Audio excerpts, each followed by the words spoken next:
Welcome to Tough Glove Boxing.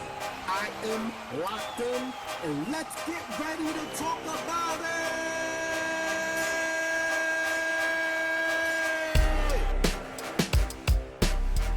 it! What's good, everybody? I'm locked in. Welcome to another episode of Tough Glove Boxing. First of all, as always, I want to take the time to give a salute to all the tough girls and tough guys that apply pressure to that like button for your boy. If you're new to the channel, I welcome you to hit the subscribe button, become part of the Tough Glove family. We're a small family, but we're a strong family, and you don't have to agree with everything I say. All you gotta do is do what I do and love the sport of boxing. Now, with that said, get in the comment section out your feelings. I gotta look you guys in the eyes for this one. Alright, I may lose a few subscribers, okay? And that's okay, because I'd rather my channel be one of integrity, right? As opposed to showing bias to any particular fighter. Now, I like Tank Davis. First of all, I like Gervonta Tank Davis. I don't do many videos on him because nobody really watches those videos, but at the same time, I have to keep it 100. I do like Gervonta Tank Davis. I think he's one of the, we can say, 4 kings of the lightweight division, okay? Just based on the eye test. However, the question that I have for you guys, right, is during this past fight, right, Ryan Garcia versus Gervonta Tank Davis, this was billed as the fight that would determine the new face of boxing, right? So my question, I guess, is what does the face of boxing mean to you? What does that mean to you? Does that mean somebody who represents the sport well, or somebody who can just make the most money? Okay? I would argue that they said Canelo was the face of boxing prior to this match. I don't see how this match replaced that, but I'm not the biggest Canelo fan, right? But they said Canelo's on his way out. This fight would determine who the new face of boxing would be. Now, let's not forget that Canelo is not held in the highest regards. A lot of people have steroid claims about him, right? He's actually been suspended for that. The judges have cheated for him in many fights, right? His legacy is questioned, is what I'm saying. Some people think he took the easy route to becoming undisputed. I would argue that to be the case as well. But the reason why I say that is because as bad as Canelo was for boxing, he was still the face of boxing, right? So now, does being the face of boxing somehow give you this automatic A-side mentality? Because this is what I need to know. Do you feel like Gervonta Tank Davis has fought the fighters that will make him the face of boxing? Well, his particular resume, right? They say he's a 3-division world champion. I only have known him to hold the super WBA at super lightweight. I mean, at a junior lightweight at 130 pounds. Other than that, he held the regular at a 135, and he won the regular at 140. Now, does that make him a 3-division world champion? I mean, isn't that more like a 3-division interim world champion? Because he never fought any of the top fighters at 135 or 140 who had the super champion chip belts in order to be that champion. What in fact he did was, what is he, the chief mandatory fighter? Right? Like, what does that mean? I know he was a full-fledged super champion at 130, but where's this championship status at 135 when Devin Haney holds all the belts, including the email and the franchise, aka the franchise belt? So, what champion does that make Gervonta? He's just somebody standing in line for a championship fight. I mean, I'm just being real here. He's a great fighter, great IQ, but I cannot call him the face of boxing for fighting Ryan Garcia, especially under the conditions that Ryan Garcia fought. Now, you can say whatever you want. Ryan Garcia signed the contract. Yeah, I get all of that.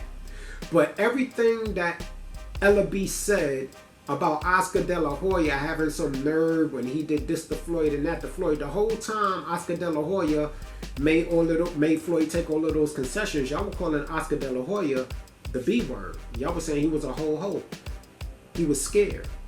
He was a B for putting all of them stipulations on Floyd. So now when you have Gervonta Tank Davis doing the same thing to Ryan Garcia, all of a sudden that's just A-side business. Here's my thing. Number one, Tank Davis didn't fight Ryan Garcia. He fought a weight drain, possibly injured Ryan Garcia. Now, I had him beating Ryan Garcia either way, right? Because I know how Ryan Garcia fights. I've seen his fights in the past, and there was nothing I've seen that showed me that he was going to be able to fight Tank Davis, especially at the catch weight, especially with the rehydration clause. That just certified that he was going to lose that fight for me. There was so many contradictions on Tank Davis' side, right? Because you got Leonard Ellaby taking it personal that Oscar De La Hoya will dare bring up all of these stipulations, but the fact is, Ryan Garcia was a 140-pound fighter. He had trouble making 135, which is why he moved up to 140. So if Tank Davis really wanted the credit for fighting Ryan Garcia, he should have fought him at 140. And here's why. He fought Mario Barrios at 140. And I supported Tank throughout all of his fights, especially that one. I wanted him to get his flowers because I think he's that good. When he fought Mario Barrios, I thought that was one of his greatest performances. It showed his greatness. He fought a real 140-pounder. It was an exciting fight. It wasn't a foregone conclusion who was going to win that fight because Mario Barrios is a dog, right? But he wasn't known for being this great puncher at 140, right? But nevertheless, it was a good fight. Tank went up and fought Mario Barrios. Now, according to Tank's own mouth, this came out of Tank's own mouth, to Ryan Garcia, you not that big. Mario Barrios was bigger than you, right?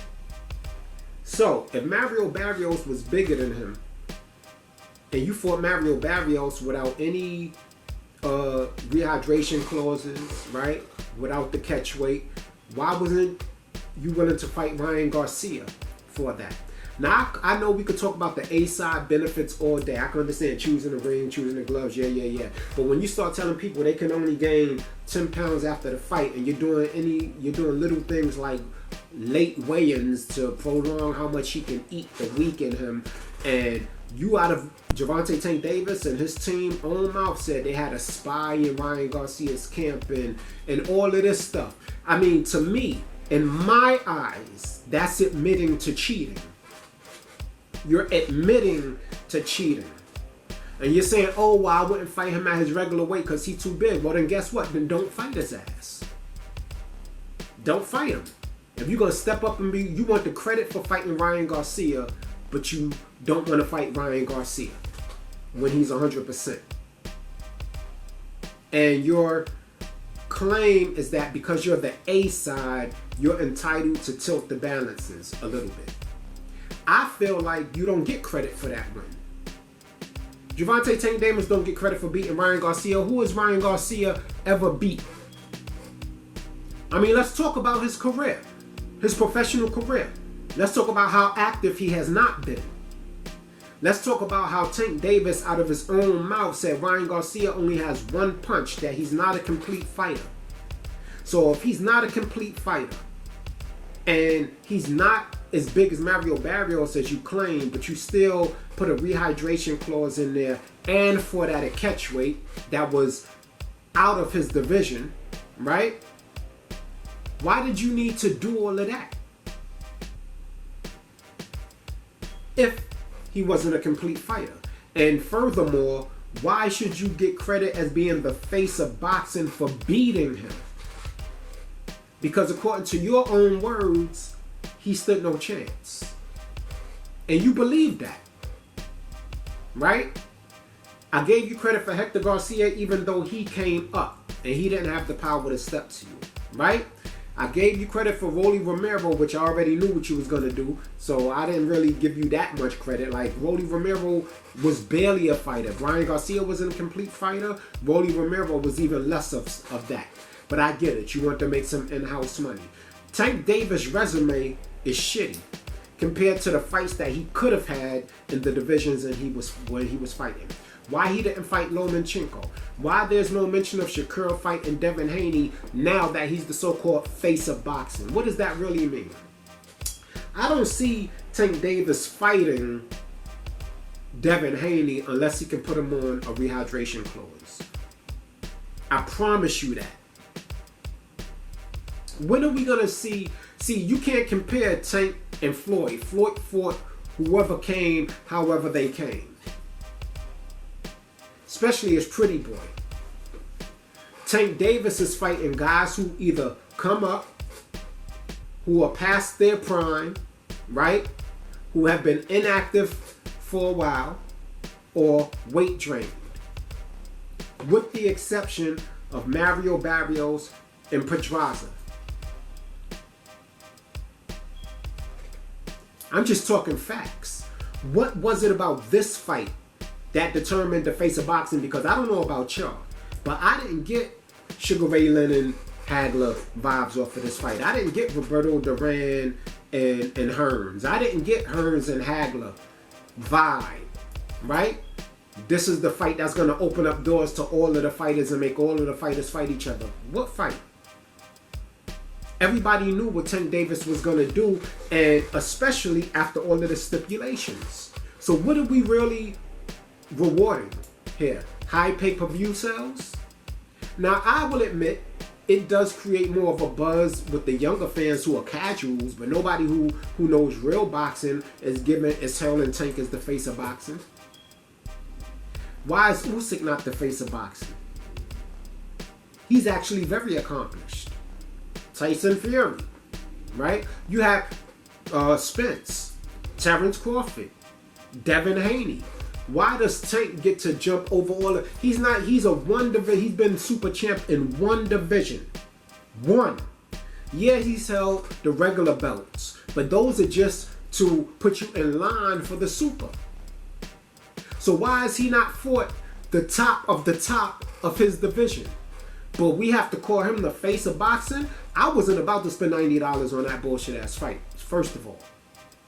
I'm just keeping it 100. Tank needs to start giving the people the fights that he wants. Even after this fight, he claimed he used to be in it for the money. Now he's into it for the legacy. So his next fight should be Shakur Stevenson, who's willing to make the fight. Devin Haney, who's willing to make the fight. Lomachenko, who's willing to make the fight. You understand what I'm saying? Those should be the next three. Frank Martin is out there.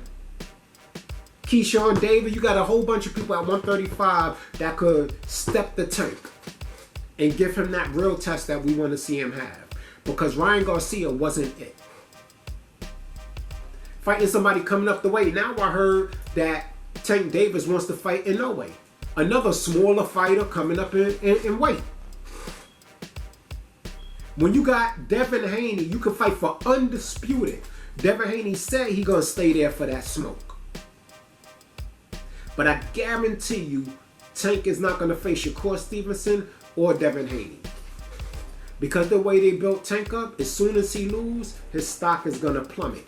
I just want to know from you guys, does this fight with Ryan Garcia make this man the face of boxing? And if he's the face of boxing, right, in a lightweight division, what is Terrence Crawford, Spence? What is Devin Haney? What is Shakur Stevenson? What are they? Does the face of boxing give you A-side privileges even though you're not a champion in that division? Oh, he is a champion. He's a regular champion. Okay, so he has a potential to fight the super champ, because that's what the regular is. That just puts you in line to fight the champion of that division. But we're calling Gervonta Tank Davis a 3-division world champion when he's only held the regulars at lightweight, which is his supposed to be weight class, right? And 140. But when you ask him who his next fight is, oh, I got to check with the team so we can see what's best for our career. What's best for your career is you fight the best of your division. No more of this protection. You want the respect, right? But you had spies in Ryan Garcia's camp. You want the respect, but you fighting Ryan Garcia, who's not a complete fighter. You want the respect, but you had to fight at a catchweight Ryan Garcia and give him a rehydration clause. When in actuality, you should have just went on to another fight.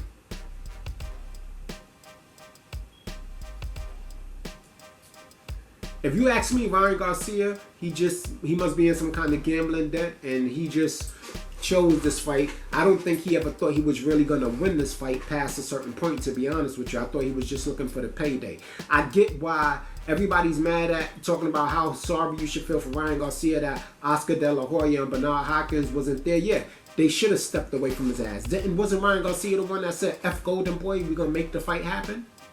They didn't even let Oscar or B-Hop negotiate for him.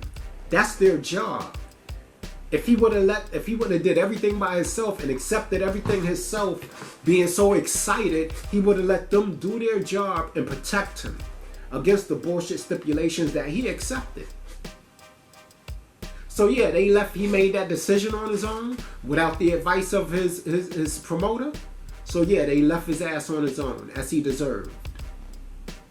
But he never had a chance to beat Tank, especially with the conditions that he accepted. And so now he can't use that as an excuse. And that's the only thing he's I felt weak. I felt, yeah, of course you did. That was the whole strategy of it. The late weigh-ins, the weight draining you. That was why you felt weak. But you signed the contract instead of letting your promoters do their job. So now they're calling Tank the face of boxing, which either is going to give him the leeway to duck the really good fighters, unless they accept some crazy extreme terms to fight him, right? If I was them and he came with these stipulations, I wouldn't even fight his ass. I just, okay, well, go ahead and fight another tomato can. Keep fighting tomato cans until you're ready to step up for a real challenge. Because we haven't seen Gervonta Tank Davis fight anybody of note in a long time. I'll give him Hector Garcia, right? But again, this was a guy coming up from a smaller weight class who really didn't have enough power to keep Tank off of him. When are we going to get to see Tank evenly matched? There's two names out there, three. Lomachenko, Devin Haney, Shakur Stevenson. Hell, I'll even take a Nakatila, a Jeremiah Nakatila fight with Tank at this point. I know he ain't going towards that smoke. But anyway, that's how I feel. I don't see Gervonta Tank Davis as the face of boxing because he beat Ryan Garcia, right? Just like I don't really see him as a 3-division world champ. I wish they stopped saying that. He was super lightweight champ. Okay, got it. Everything else, he's just in an interim position to fight the champ. Anyway, with that said, locked in. Tough Glove Boxing. Get in the comment section out your feelings. I got love for Gervonta Tank Davis, but I gotta call a spade a spade. I'm out. You ain't gotta go home, but you gotta get the hell up out of here.